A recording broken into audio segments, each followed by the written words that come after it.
Hello everyone, स्वागत है आप सभी का चिराग आईएएस एकेडमी में। तो दोस्तों, कैसे हैं आप? आशा करता हूँ स्वस्थ होंगे और मेहनत लगातार निरंतर कर रहे होंगे।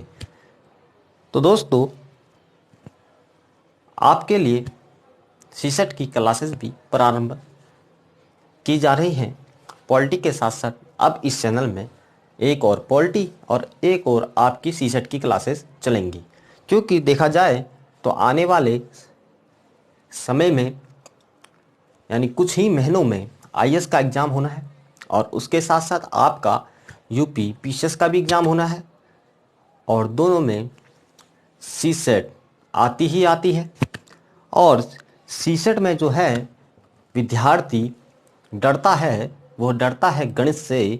खासकर हिंदी मीडियम का छात्र गणित से डरता है और उसके मन में हमेशा ये संशय लगी रहती है कि मुझसे सीसेट क्वालिफायर होगा कि नहीं, क्योंकि जीएस सेक्शन तो उसने स्ट्रॉन्ग कर लिया होता है, लेकिन वो डरता है सीसेट के सेक्शन से और सीसेट में भी वो डरता है गणित से कि गणित कहीं हमारा सिलेक्शन रोक ना दे, कि कहीं मैं सीसेट को क्वालिफायर कर पाऊंगा या नहीं।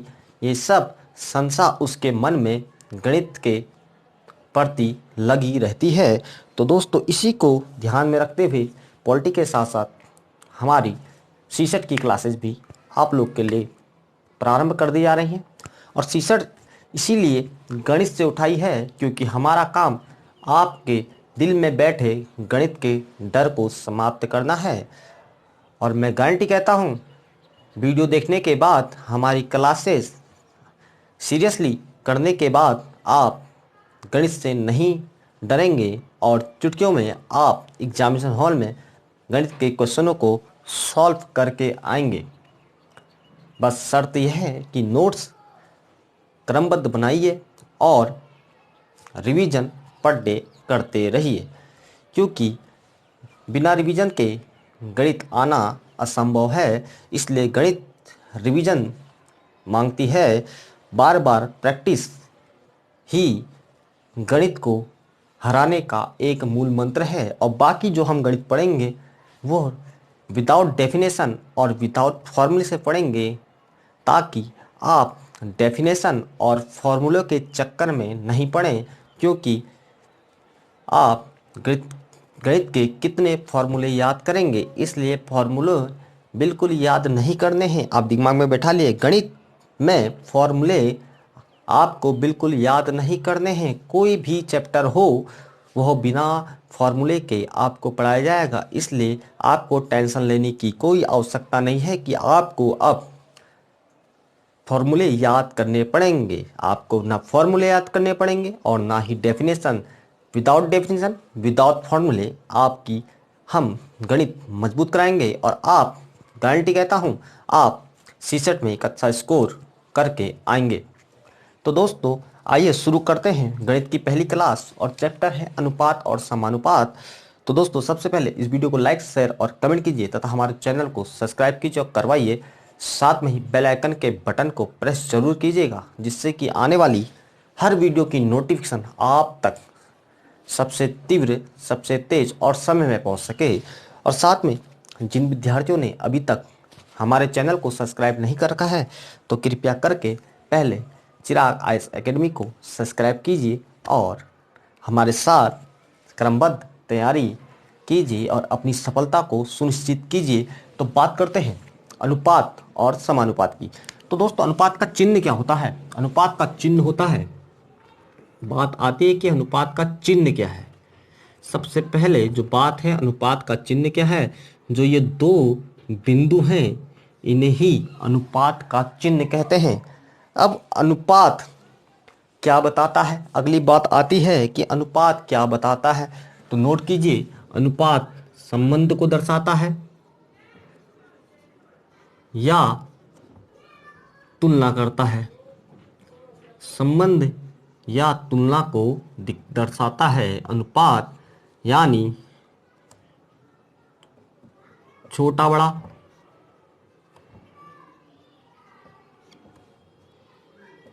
कम अधिक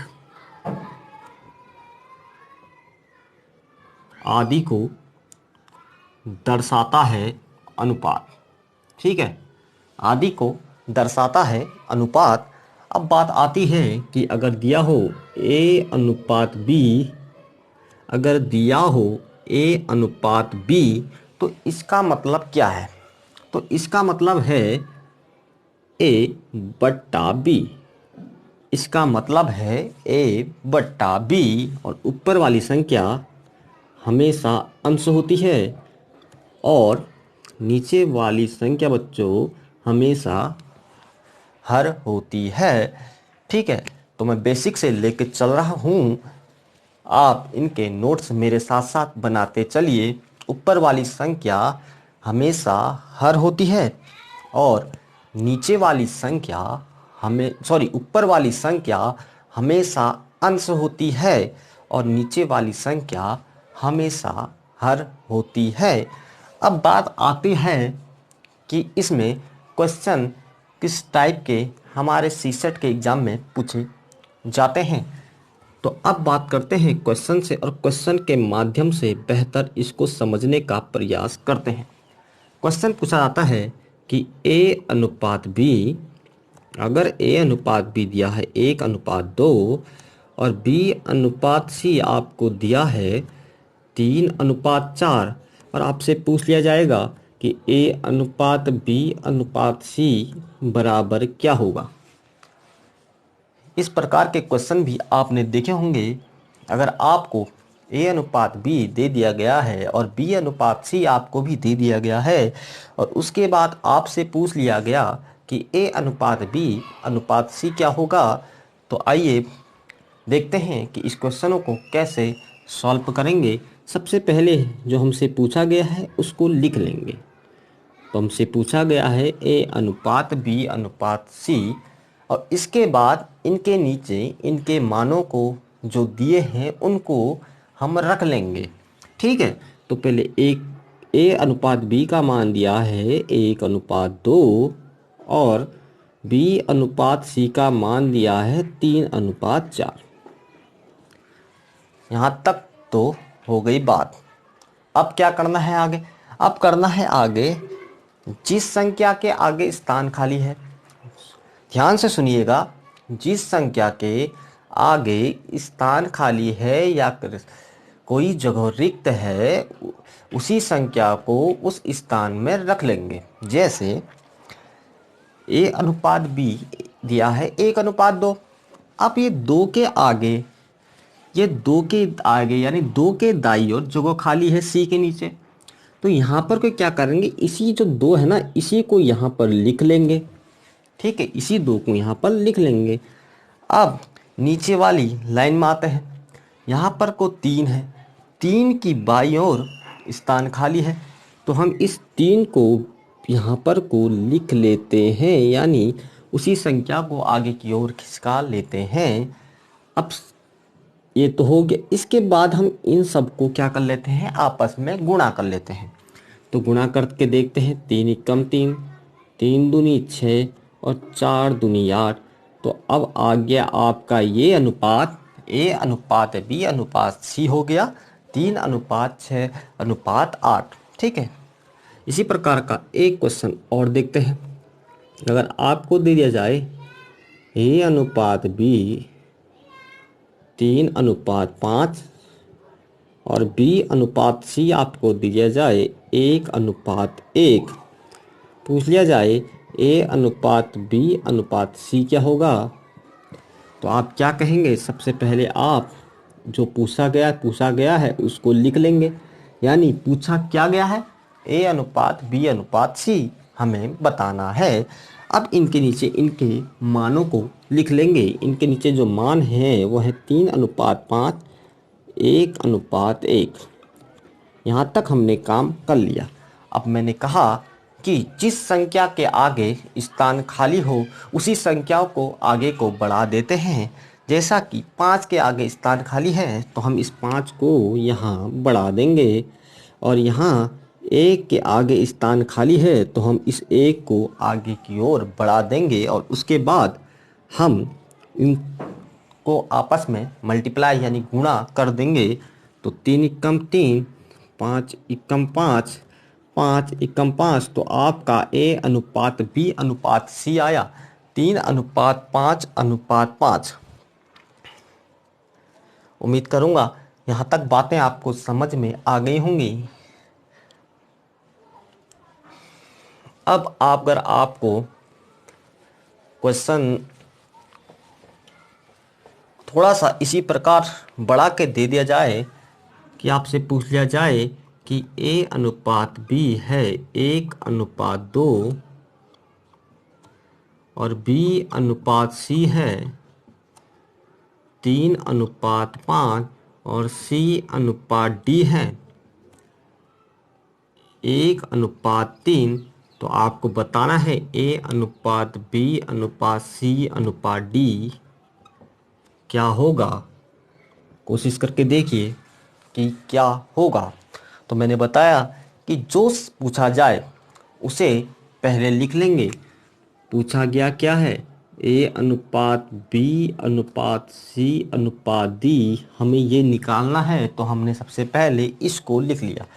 अब इनके नीचे इनके मानों को, जो मान दिए हैं उनको हम रख लेंगे। तो A अनुपात B दिया है तो 1:2 और B अनुपात C दिया है 3:5 और C अनुपात D दिया है 1:3। ठीक है, यहाँ तो हमने रख लिया। अब मैंने कहा कि जिस संख्या के आगे स्थान खाली हैं उसी संख्याओं को आगे की ओर बढ़ा देंगे, और यहाँ पर 2 के आगे यानी 2 के दाईं ओर स्थान खाली है, यानी 2 स्थान खाली है, तो इस 2 को आगे की ओर बढ़ा देंगे। ठीक है, और यहाँ देखा जाए दूसरे में कि 5 की आगे की ओर स्थान खाली है, तो इस 5 को भी आगे की ओर बढ़ा देंगे, और इस 3 के आगे स्थान खाली है तो 3 को भी आगे की ओर बढ़ा देंगे। और अब अगली लाइन में देखें, 1 के आगे स्थान खाली है तो इन 1 को आगे की ओर बढ़ा देंगे, और इसके बाद इन सभी को आपस में गुणा कर देंगे। तो गुणा करके हो गया 3, 3 दूनी 6, 5 दूनी 10, 5 दूनी 10, 10 तियां 30, तो आपका आंसर हुआ कि A अनुपात B अनुपात C अनुपात D हुआ 3:6:10:3। उम्मीद करूँगा यहाँ तक बात समझ में आ गई होगी। अगर इसी प्रकार एक क्वेश्चन आपको और दिया जाए कि x अनुपात y है 1:2 और इसको एक भी कर लो, अगर A अनुपात B 1:2 B अनुपात C है 3:1 और C अनुपात D है 5:4, और पूछ लिया जाए कि A अनुपात B अनुपात C अनुपात D क्या होगा, तो सबसे पहले आप क्या करेंगे, सबसे पहले आप वही करेंगे कि जो पूछा गया है उसको हम लिख लेंगे, अनुपात B अनुपात, तो हमसे पूछा गया है A अनुपात B अनुपात C अनुपात D। अब इनके नीचे इनके मानों को रख लेंगे। इनके नीचे जो मान है 1:2, 3:1 और 5:4। अब मैंने कहा कि जिस संख्या के आगे स्थान खाली है उसी संख्याओं को आगे की ओर भर देंगे, यानी 2 के आगे की जो कोई स्थान खाली है तो हम 2:2 यानी 2 को ही आगे की ओर लिख लेंगे, और इधर 3 के आगे स्थान खाली है तो हम इधर 3, और यहाँ 1 के आगे स्थान खाली है तो हम यहाँ 1, और लास्ट में 5 के आगे यानी बाईं ओर स्थान खाली है तो हम यहाँ 5 5 लिख लेंगे, और अब इनको हम आपस में गुणा कर देंगे और गुणा करके देखेंगे कि आंसर क्या आता है। और गुणा करके देखा तो हमने आंसर आया 5 तियाँ 15, 5 दूनी 10, 10 तियाँ 30, अनुपात 5 दूनी 10, 4 दूनी 8। तो आपका ए अनुपात बी अनुपात सी अनुपात डी हुआ 15 अनुपात 30 अनुपात 10 अनुपात 8। तो दोस्तों नोट कर लीजिए, ये थे इसके पहला टाइप कि किस प्रकार क्वेश्चन बनते हैं। उम्मीद करूंगा आपने इसको नोट कर लिया होगा। अब इसमें एक सवाल आपसे और पूछा जाता है, वो पूछा जाता है, संख्या आपको दे दी जाएगी कि ए अनुपात बी है 2 अनुपात 1 और बी अनुपात सी है 3 अनुपात 4। तो आपसे पूछा जाएगा कि भैया ए अनुपात सी क्या होगा। आपसे पूछ लिया जाएगा ए अनुपात सी क्या होगा, यानी पहला और लास्टवां अनुपात क्या होगा आपसे पूछ लिया जाएगा। तो कहीं भी ये क्वेश्चन दिखे तो इसमें करना कुछ नहीं है। सबसे पहले करना क्या है, 2 अनुपात 1 को लिखेंगे 2/1 और 3 अनुपात 4 को लिखेंगे 3/4। अब ये 2/1 को गुणा कर देंगे 3/4 से और ये गुणा करके 2 दूनी 4 यानी 3/2, यानी ए अनुपात सी हो गया 3 अनुपात 2। ठीक है दोस्तों, अब इसी में एक क्वेश्चन और बन जाता है कि आपसे पूछ लिया जाए ए अनुपात बी है 3 अनुपात 2, बी अनुपात सी है 4 अनुपात 8 और सी अनुपात डी है 2 अनुपात 3। अब आपसे पूछ लिया जाए ए अनुपात डी क्या होगा, ए अनुपात डी क्या होगा, यानी पहला और आखिरी अनुपात आपसे पूछ लिया जाए क्या होगा। तो घबराना नहीं है, ए अनुपात बी को लिखना है 3 अनुपात 2 और बी अनुपात सी को लिखना है 4 अनुपात 8 और सी अनुपात डी को लिखना है 2 अनुपात 3 और उसके बाद इनको आपस में गुणा कर देना है। उसके बाद आपस में इनको गुणा कर देना है और जो कट रहा है काट लीजिए। जैसे 3 से 3 कटा, 2 से 2 कटा, 4 एकम 4, 4 दूनी 8 यानी 1/2। तो आपका ए अनुपात डी हुआ 1 अनुपात 2। तो नोट डाउन कर लीजिए। तो दोस्तों ये थे अनुपात समानुपात के बेसिक सवाल, बेसिक क्वेश्चन जिसे हमें समझना आवश्यक होता है ताकि हम आगे आने वाले क्वेश्चनों को आसानी से सॉल्व कर सकें। तो दोस्तों उम्मीद करूंगा आपको अनुपात और समानुपात का बेसिक आसानी से समझ में आ गया होगा। और अब आप कोई भी किताब उठाइए और जिस प्रकार के क्वेश्चन मैंने कराए उसके अनुरूप ही इसी प्रकार के क्वेश्चन जो आपकी किताबों में हैं उन्हें सॉल्व करने की कोशिश कीजिए। उम्मीद करूंगा अब आप इस प्रकार के क्वेश्चनों में नहीं अटकेंगे। तो दोस्तों इसके आगे के क्वेश्चनों को हम अपनी नेक्स्ट क्लास में उस पर चर्चा करेंगे। तो दोस्तों तब तक के लिए इस वीडियो को लाइक शेयर और कमेंट कीजिए तथा हमारे चैनल को ज़्यादा से ज़्यादा सब्सक्राइब कीजिए और साथ में ही बेल आइकन को प्रेस जरूर कीजिएगा जिससे कि आने वाली वीडियो की हर नोटिफिकेशन आप तक सबसे पहले पहुंच सके। तो दोस्तों मेहनत कीजिए और रिवीजन करते रहिए।